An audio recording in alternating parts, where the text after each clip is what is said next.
Om Shanti. Good morning आप सभी बाबा के राज दुलारों को।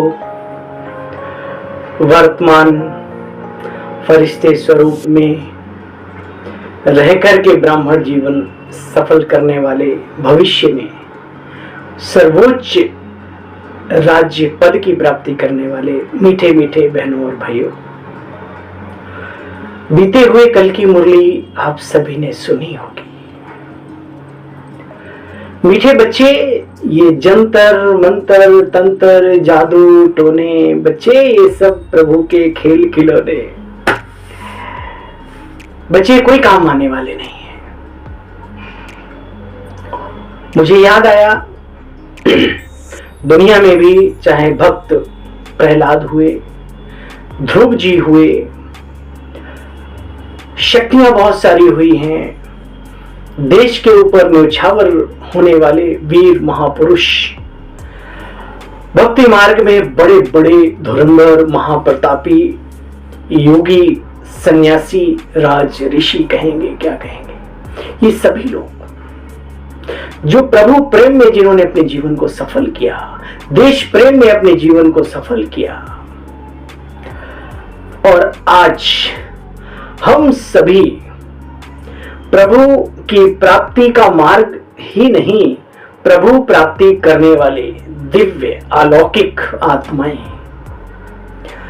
दुख होता है जब ईश्वरीय सर्वोच्च सत्ता को छोड़कर कभी इधर उधर छी उन चीजों में किसी ने ये दिखा दिया, अरे ये सब कुछ नहीं है, आप कहोगे आपके लिए कुछ नहीं है, अरे मैं ऐसे लोगों से मिला हूं, बड़ी हत्याएं शामिल होती हैं उनमें, गंदगी शामिल होती है, तब जाके इस टाइप की सिद्धियां प्राप्त होती हैं। और उन सिद्धियों से क्या हो सकता है, अगर बहुत पावरफुल है तो पूरे विश्व को बदल के दिखाए। मैं उन सब बातों में न जाते हुए सिर्फ एक बात कहना चाहता हूं, जब की रोशनी मिल गई है, सर्वशक्तिमान से कनेक्शन जुड़ ही गया है, आनंद का मार्ग, वो सर्वोच्च मार्ग जिसे दुनिया आज भी ढूंढ रही है। तो प्यारे बहनों और भाइयों, इसका पूरा फायदा लो, पूरा फायदा लो।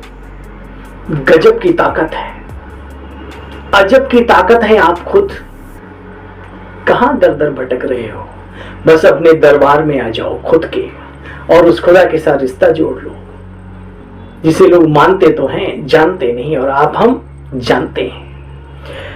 तो आइए बाबा की आज की मुरली का सार सुनते हैं। 24/10/2023। मीठे बच्चे, देखो बाबा रोज रोज याद दिलाते हैं। कई बार बाबा कहते हैं रोज मुरली सुनना जरूरी है, रोज योग लगाना जरूरी है। ये सब क्यों कहते हैं? रोज रोटी खाते हैं तो ताकत बनती है। अच्छा एक दिन सांस ना लो, अच्छा 1 घंटे 2 घंटे ना लो, देखो क्या होता है। इसलिए आत्मिक शक्ति के लिए, आत्मिक उन्नति के लिए, आध्यात्मिक ऊर्जा को प्राप्त करने के लिए हर रोज प्रभु से एनर्जी लेनी है, तो ज्ञान और योग ये दोनों रेगुलर करना बहुत जरूरी है। जो रोज मुरली सुनते हैं, रोज क्लास में जाते हैं, रोज दीदियों की दृष्टि जिन पर पड़ती है, आप क्या समझते हैं? वो धन्य है, धन्य है, महान है, और नहीं तो महान बन जाएंगे, क्योंकि रोज उन्हें पावर मिल रही है, रोज। इसलिए बाबा की एक दिन की भी मुरली मिस ना हो, और अगर सेंटर पे मिस होती है तो यूट्यूब जिंदाबाद, ऑडियो वीडियो जिंदाबाद, है ना, इनका भी फायदा लो। क्या दिक्कत है? कभी कभी रोटी नहीं मिलती, फल फ्रूट खाते हो ना, खाते कि नहीं खाते? ऐसे ये भी एक दिनचर्या में एक स्थान इस कार्य को दे दो 1 घंटे के लिए, फिर देखो चमत्कार, ऐसे चमत्कार जिनसे परिवर्तन होता है जीवन, बदलते हैं हम सबके संस्कार अर्थात आदतें। तो आज बाबा कह रहे हैं, मीठे बच्चे तुम्हें विचित्र उस्ताद मिला है। भगवान को उस्ताद भी कहते हैं, उस्तादों का उस्ताद, है ना। मीठे बच्चे तुम्हें बड़ा विचित्र उस्ताद मिला है, तुम उसकी श्रीमत पर चलो तो डबल सिरताज देवी और देवता बन जाएंगे। आपने देखा प्रभु की यादगार जो बनी हुई है उनमें भी उस्तादों का उस्ताद दिखाया है। श्री कृष्ण जी के बारे में जिन्हें दुनिया इतना ऊंचा दर्जा, हालांकि हम जानते हैं कि जिसने शरीर धारण किया वो देवात्मा हो सकती है, धर्मात्मा हो सकती है, पर परमात्मा नहीं हो सकता। वो तो अशरीरी है, व्यक्त है, अलौकिक है, अजन्मा है, अकर्ता है, अभोक्ता है। वो शिव बाबा है, प्यारा मीठा बाबा। लेकिन जिन्होंने भी जिसको दुनिया में भगवान माना गया, आप देखो उस्तादों का भी उस्ताद कैसे सिखाता है भीम जी को, कैसे करो दुर्योधन पे वार। हाँ, ये है उसकी जंगा तोड़ने का हथियार, कर दो वध। हाँ, वो कौन था, जरासंधी का, तिनके के सहारे से, है ना। लेकिन वो तभी आप समझ पाते हो जब नजरें मिली होती हैं उस ईश्वरीय सत्ता से। नजर से नजर मिली तब तो उस्ताद ने दिखाया ना। ऐसी बाबा के साथ जब हमारा कनेक्शन जुड़ा रहता है तो वो बातें भी टच होती हैं जिनके बारे में हमने कभी सोचा भी नहीं होता और करे हो जाता है। मीठे बच्चे, तुम्हें बड़ा विचित्र उस्ताद मिला है, तो उनकी श्रीमत पर चलो तो डबल सिरताज देवी और देवता बन जाएंगे। डबल सिर, अरे भाई डबल ऐसे नहीं डबल सिरताज है, वो ताज देवी घराने का, हीरो जड़ित, और वो प्योरिटी का, पावर का, आत्मिक शक्ति का। पढ़ाई में कभी भी थकावट ना आए उसका सहज पुरुषार्थ क्या है। थकते तो नहीं हो, देंदा दे लेंदा थक पयो। भाई क्या है ये, दादा का दरबार खुला है देने के लिए और लेने वाले की झोलियां छोटी पड़ रही हैं। बड़ी वंडरफुल बात है। फिर तो जितनी छोटी झोली है उतना बस है। दुनिया में भी बड़े अच्छे गीत बने हुए इनके ऊपर। तो बाबा कहते पढ़ाई के बीच में जो कभी निंदा स्तुति मान अपमान, ये हमारा स्टूडेंट लाइफ है। पढ़ाई के बीच में जो कभी निंदा स्तुति मान अपमान होता है, नहीं होता है, नरम गरम सब सहन करना पड़ता है, उसमें स्थिति एक समान बनी रहे। खेल समझो तो बच्चे थकावट कभी दूर, थोड़ी थकावट कभी पास नहीं आएगी। और हम कोई निराले नहीं है, संसार में जितने भी लोग हैं सबका अनुभव सुन लो। कभी तो लोग स्तुति करते हैं और कभी कभी एक कहावत है, कभी तो आरती उतारते हो, तुम ही हो सब कुछ, और कभी कभी तुम्हारी इज्जत भी उतार देते हैं। तो दोनों में समानता रहनी चाहिए, ठीक है, तब हम थकेंगे नहीं तो हार के बैठ जाएंगे। देखो बच्चे श्री कृष्ण के ऊपर कितने कलंक लगाए फिर भी पूजा करते हैं ना। तो ये गालियां निंदा आदि कोई नई बात नहीं, इसलिए पढ़ाई में बच्चे कभी थको नहीं। जब तक बाप पढ़ाते हैं पढ़ते रहो, बढ़ते रहो, पढ़ते रहो, बढ़ते रहो, खुद भी बढ़ते रहो औरों को भी बढ़ाते रहो। अरे धक्का मार के नहीं भाई, प्यार से, जो बढ़े उसे तो बढ़ाओ। बनवारी रे जीने का सहारा तेरी याद रे, है ना। ओम शांति। ये किसने कहा, किसने फरमाया और किसको, ये तो तुम बच्चे ही जानते हो। गोप गोपियां कहा जाता है ना, तो उन्होंने अपने बाप गोपी बल्लभ को याद किया। बनवारी रे जीने का सहारा तेरा नाम। ऐसा बाप सिवाय परमपिता परमात्मा के बच्चे और कोई हो न सके। तो याद उनको करते हैं जो होकर के जाते हैं, उनका फिर बाद में गायन होता है। मिसाल, क्राइस्ट जी आए, ईसा मसीह जी आए, क्रिश्चियन धर्म स्थापन करके कहीं चले नहीं गए वो, ठीक है। वो जन्म लेकर के यहां ही अपनी धर्म की उन्नति हेतु कहीं न कहीं कार्य कर रहे हैं। क्योंकि जन्म तो बाबा कहते हैं जो आत्मा ऊपर से आती है, चाहे वो धर्म आत्मा हो, देव आत्मा हो, मनुष्य आत्मा हो, फिर बाद में कर्मों के आधार पे पुण्य और पाप आत्मा भी बन जाते, वो अलग बात है। लेकिन ऊपर से आ गए तो जन्म तो यहाँ लेना पड़ता है। को तो कहीं चले नहीं गए, उनको अपने धर्म की जिसकी स्थापना की उसकी पालना भी जरूर करनी है, अर्थात पुनर्जन्म में भी आना है। परंतु जो धर्म स्थापन करके गए उनका वर्ष वर्ष बर्थ डे मनाया जाता है। भाई जिसको जो मानता है उसकी, कोई प्रकाश उत्सव मनाता है, कोई बुद्ध जयंती मनाता है, कोई पूर्णिमा मनाता है, मतलब अलग अलग जयंती मना के होती हो जयंती है। बाप समझाते बच्चे तुम इन बातों को अच्छी तरह से जानते हो कि सतयुग में डबल सिरताज देवी देवताओं का राज्य था, और वो कौन है? जो आज आदि सनातन देवी देवता धर्म के अंदर लगे हुए 33 करोड़ देवी देवताएं, है ना। और कुछ इधर उधर भी तितर बितर हो गए, अन्य धर्मों में भी चले गए, तो वो भी आ रहे हैं धीरे धीरे, बाबा कहते नहीं।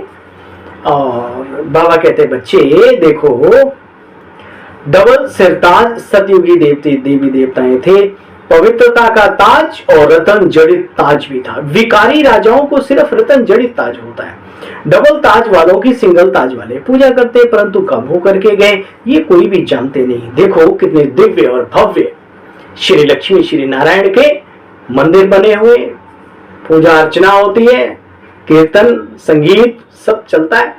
तो लेकिन वो कहाँ के राजा रानी हैं, उनका साम्राज्य क्या था, उनका समय कौन सा था, ये कोई भी नहीं जानते। तुम इन बातों को अच्छी तरह से जानते हो बच्चे। 16 कला संपूर्ण फिर कैसे धीरे धीरे जो श्रेष्ठाचारी सर्वगुण संपन्न होते हैं धीरे धीरे डाउन में आते हैं। चांद का मिसाल बाबा देते हैं, चंद्रमा का, कैसे पूर्णिमा होती फिर धीरे धीरे कलाएं कम होती हैं और फिर धीरे धीरे बढ़ते बढ़ते पूर्णिमा हो जाती है। ऐसे ही हम आत्माओं का भी एक खेल चलता है जीवन में। बाबा कहते बच्चे इस समय रावण राज्य है, फील होता है ना रावण राज्य, घर घर में है रावण बैठा, इतने राम कहां से लाऊं, भजन बना दिया बढ़िया। कौन से रावण की बात चल रही है? 5 विकार नर और 5 विकार नारी के, ये दशानन। और हर व्यक्ति के 10 मुख होते हैं शरीर में, सब तरफ से दृष्टि वृत्ति सब पूरी इंद्रियों से व्यक्ति रावण के वाइब्रेशन छोड़ रहा है ना, कुछ एक्सेप्ट कर रहा है, कानों के द्वारा सुन रहा है, आंखों के द्वारा देख रहा है। ये सब बाबा कहते बच्चे राम राज्य कितना श्रेष्ठ था, अब रावण राज्य देखो।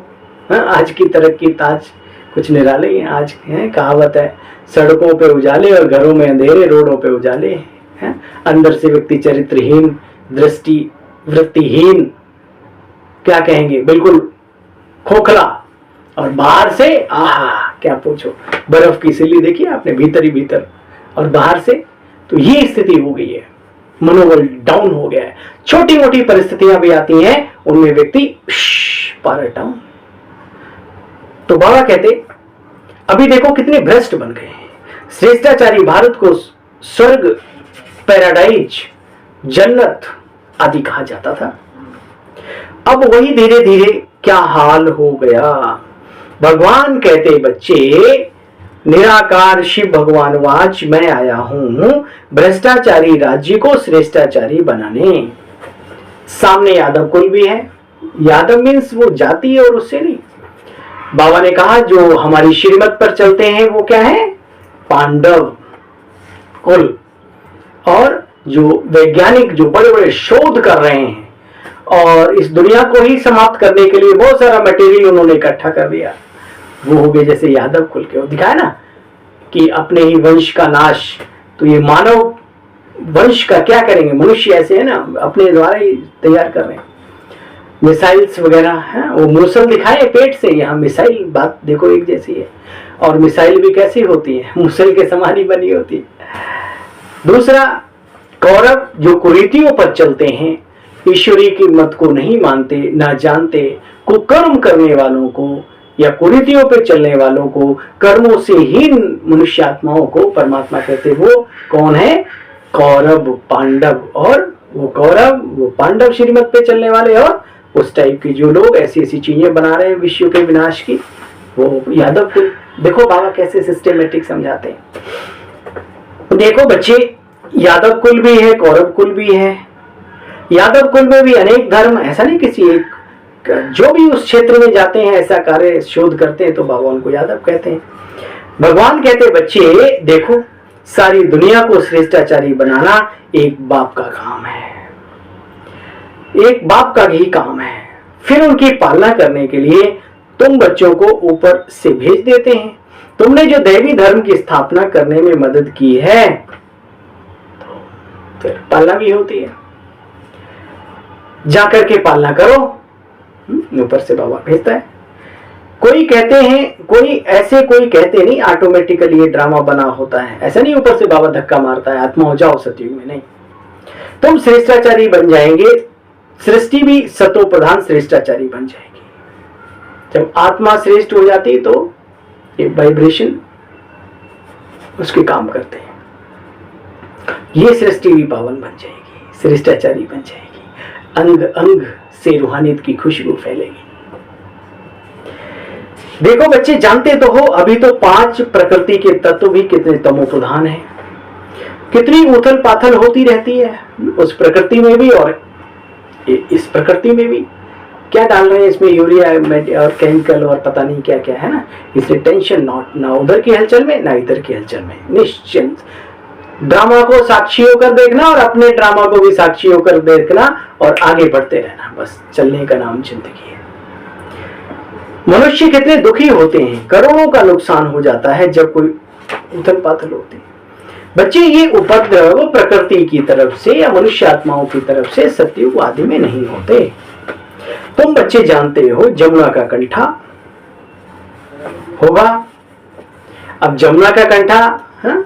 बाबा कहते हैं सिर्फ ये दिल्ली की बात नहीं, यहां से लेकर अराउंड 200-250 किलोमीटर है, उसमें जयपुर भी आ जाएगा, हाँ? मथुरा और वृंदावन और ये आगरा और इधर हिमाचल है, ये सारा का सारा आ जाएगा भाई, चिंता नहीं करो।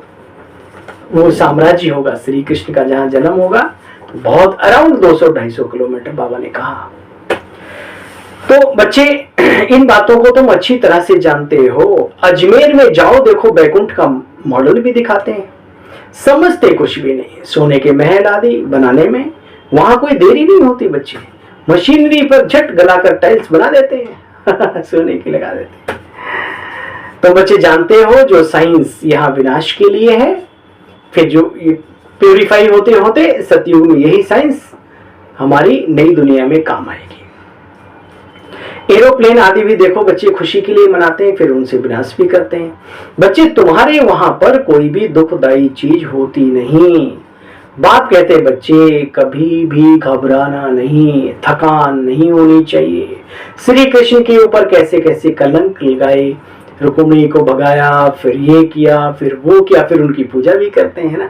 मैं समझता हूँ शिव के बाद अगर किसी की सबसे ज्यादा मान्यता इस धराधाम पर तो श्री कृष्ण की है, क्योंकि प्रथम आत्मा ये हम रहस्य जानते हैं।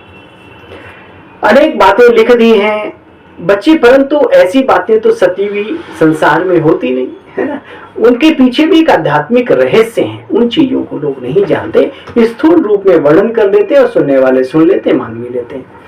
जो उत्सव पास्ट हो जाते हैं फिर मनाते आते हैं। तुम बच्चे जानते हो रावण कोई चीज नहीं है, रावण की स्त्री मंदोदरी को दिखाते हैं, उनको फिर 10 शीश तो दिखाते नहीं भाई, पूरे खानदान में सभी के होने चाहिए, अकेले रावण के 10 शीश दिखाते हैं। 5 विकार नारी और 5 विकार पुरुष, तो बाप कहते हैं 5 विकार ही रावण है। दीपमाला में देखो श्री लक्ष्मी का आवाहन करते हैं बाबा, देखो बड़े मजे से ये बातें करते हैं, लक्ष्मी का आवाहन करते हैं। क्यों भाई, नारायण ने कोई गुनाह किया है क्या? हाँ, घर के एक सदस्य को बुलाओ और एक को नहीं होता दो, लड़ाई नहीं हो जाएगी आपस में? बाबा हंसी हंसी में कहते हैं मनुष्य इतना लालची हो गया क्योंकि लक्ष्मी जी धन की देवी है, उनको बुला लो, लक्ष्मी सदा सहाय, तो श्री नारायण कहाँ जाए भाई, उनका भी इंतजाम रखो। अच्छा सुनो बाबा क्या कहते हैं, अब बाबा जोली रूप से भी समझाते ना, रमणीक तरीके से। बाबा कहते बच्चे, नारायण ने कोई गुनाह किया है क्या? लक्ष्मी को भी धन तो नारायण ही देता होगा। बच्चे विचार करो, हाफ पार्टनर होंगे तो नारायण ने क्या गुनाह किया? बच्चे वास्तव में धन कोई लक्ष्मी से नहीं मिलता, ये तो अपने अपने क्रियाकलाप है ना। अच्छा मनुष्य बहुत कामनाएं रखते हैं, अम्बा से, लक्ष्मी से, जगदम्बा से क्या क्या चीजें मांगते रहते हैं। कोई भी दुख होगा, बच्चा मर जाएगा तो कहेंगे हे जगदम्बे मेरी रक्षा करो, बच्चा दो, हमारी ये बीमारी दूर करो, बहुत कामनाएं रखते हैं। लक्ष्मी जी के पास जाकर जाते हैं, मंदिरों में कामना रख करके जाते हैं, सिर्फ एक क्या, धन, बस। जगदम्बा के पास सभी कामनाएं पूरी करने वाली, तो उसके पास बहुत सारी कामनाएं लेकर के जाते हैं। अब तुम बच्चे जानते हो ये ताकत इस समय तुम्हारे में है, तुम सबकी मनोकामनाओं को पूर्ण करने वाली जगदम्बा कामधेनु हो। है विश्वास अपने ऊपर? भगवान विश्वास करके कह रहा है बच्चे तुम्हारे अंदर वो ताकत है जो सारे विश्व की सभी श्रेष्ठ मनोकामनाएं पूर्ण करने का जिम्मा बाबा ने आप पे दिया है। देखो बच्चे, धनवान तो हाँ, देखो बच्चे तुम सबकी मनोकामनाएं पूर्ण करते हो, कितना ऊंच बना देते हो। सतयुग में कोई भूख से मरते नहीं, कोई कंगाल नहीं होते, घर घर दीपमाला होती है। यहाँ भी पहले दशहरा जलाते हैं दशानंद जी को, फिर अरे कितनी अच्छी बात है, पहले अपने अंदर के रावण को मारो, फिर दिवाली को प्राप्त करो, खुशहाली को प्राप्त करो। ठीक है, अंधकार से प्रकाश की ओर निकल चलो, लेकिन पहले विकारों को मारो। ये जीवन पर भी बात लागू करती है। जो आत्मा जितनी जितनी निर्विकारी बनती जाती है, उतना उसके जीवन में सुख शांति के दीपक प्रज्वलित होने लगते हैं। ये पक्की बात है, याद रखना इस बात को। देखो बच्चे, अभी अज्ञानी जो मनुष्य होते हैं वो तो कुछ भी समझते नहीं, बस बड़े बड़े बखेरे बना लेते हैं, बात मत पूछो। तुम बच्चे प्रैक्टिकल में देख रहे हो, सतयुग में तो ये बातें होती नहीं। तुमसे भी पूछा जाता है, कहते हो बाबा हम लक्ष्मी नारायण को वरेंगे, अर्थात उस पद को प्राप्त करेंगे। तो बाप कहते हैं मीठे मीठे बच्चे अपने में चेक करो, कोई विकार तो नहीं है, विशेषकर कामेशु, क्रोधेशु, और तीसरे नंबर पर है लोभेशु। ये माया बड़ी ठगनी है, ये नारद को भी बदरिया बना के नचा देती है। हाँ, बहुत सारी स्टोरी है भक्ति मार्ग। इसलिए काम, क्रोध, लोभ, फिर मोह भी आता है, फिर इन सब पर जीत पा लेने वाला अहंकारी होने का चांस रहता है। इसलिए अहंकार भी विकार, बहुत बड़ा विकार है। 5वीं मंजिल से धीरे नीचे आता है सीधा। बाप कहते हैं अगर क्रोध आदि है तो कैसे लक्ष्मी नारायण के पद को वर सकेंगे। हाँ, अभी संपूर्ण तो कोई बने नहीं है, परंतु बच्चे बनना तो है ना। अब ये बाबा कह देता है संपूर्ण कोई नहीं बने तो क्या बनना भी नहीं। विचार करो, लक्ष्य तो है ना हमारा, जो जितना जल्दी लक्ष्य को प्राप्त होके फ्री हो जाए, कितनी अच्छी बात है। देखो बच्चे, इन भूतों को अंदर से भगाना है। उस्तादों का भी उस्ताद मिला है। ये उस्ताद बड़ा विचित्र है। बाप सर्वगुण संपन्न, ज्ञान का सागर, आनंद का सागर, वो आकर के अपने बच्चों को भी आप समान बनाते हैं। तुम बच्चे जानते हो भ्रष्टाचारी से श्रेष्ठाचारी बनने में टाइम लगता है। ये दुपट्टे की दुकान नहीं है, रंगरेज की। हमारी एक दीदी गई, दुपट्टा सफेद खरीदा, रंगरेज को कहा वही रंग दे चुनरिया मेरी, डाला डुबोया निकाला। अरे भैया वक्त लगता है, जन्म जन्म के कम से कम 63 जन्मों के संस्कार ऐसे भरे पड़े हैं, उनको टाइम दो ना। समय को भी समय चाहिए अच्छा समय लाने के लिए भाई। इसलिए अपने से कभी थको मत, रुको मत, घबराओ मत, हाय हम नहीं चल पाएंगे, लगता है मेरे बस का नहीं। अरे तेरे बस का नहीं तो किसके बस का है मेरे दोस्त। भगवान ने तेरे ऊपर नजर रखी है, विश्वास किया है उसने हमारे पर। ये हम कमजोर हो सकते हैं, लेकिन जो हमारा है वो हमें ताकतवर बनाने का ठेका लिया है उसने। बशर्ते तुम टिके तो रहो, उस ठेकेदार के कनेक्शन में तो रहो भाई, और अपना भी लक्ष्य रखो कि मुझे ऊंचा जाना है। बाकी छोटी मोटी बातों में ना रुकना है, ना घबराना है, ना ठहरना है, हमको तो आगे बढ़ते जाना है, ये पक्का कर लो। बाबा कहते बच्चे, निंदा, स्तुति, मान, अपमान ये सब होगा, तुम पढ़ाई क्यों छोड़ते हो? बोलो। हाँ, ईश्वरीय पढ़ाई जो हमें मिल रही है वो क्यों छोड़ते हो? दिव्यता भी आ जाएगी, संपूर्णता भी आ जाएगी, सर्व शक्तियां भी आ जाएंगी। जरा धैर्य तो रखो, धीरज धर मनवा धीरज धर, तेरे सुख के भरे दिन आएंगे, तेरे सुख के भरे दिन आएंगे, धीरज धर। सुना करो, थोड़ा स्लो है मोशन, स्लो मोशन में सॉन्ग चलता है लेकिन सुनने में बड़ा अच्छा लगता है, जैसे भगवान हमसे डायरेक्ट बात कर रहा हो। देखो बच्चे, कल्प कल्प जिन्होंने पहले पढ़ा है पढ़ेंगे वही।